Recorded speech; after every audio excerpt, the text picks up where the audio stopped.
Mulțumesc Domnului pentru împlinirea a 81 de ani. Îi mulțumesc cu Psalmul 39.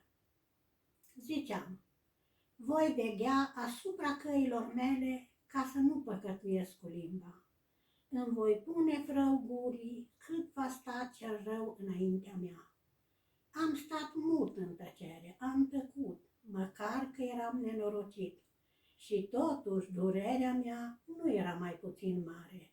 Îmi ardea inima în mine, un foc lăuntric mă mistuia.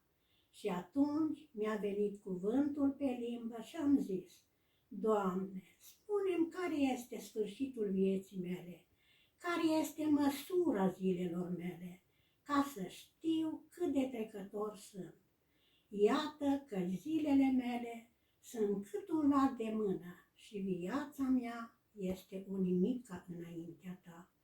Da, orice om este doar o suflare, oricât de bine s-ar ținea. Omul umblă ca umbră, se frământă degeaba, strânge la comori și nu știe cine le va lua. Acum, Doamne, ce mai pot nădăjdui eu? În Tine mi-este nădejdea. Izbăvește-mă de toate fără de legile mele, nu mă face de ocara celuia de bun. Stau mut, nu deschid gura, căci Tu lucrezi.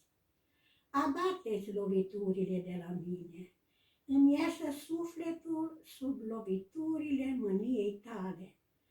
Tu pedepsești pe om și îl lovești, pentru fără de legile lui, îl prăpădești ca molia ce are el mai scump.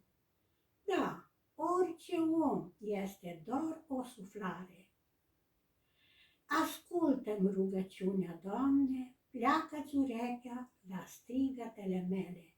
Nu tăcea în fața lacrimilor mele, căci sunt un străin, un pribeag, ca toți părinții mei.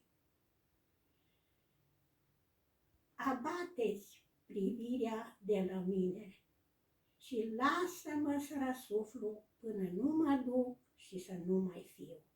Amin.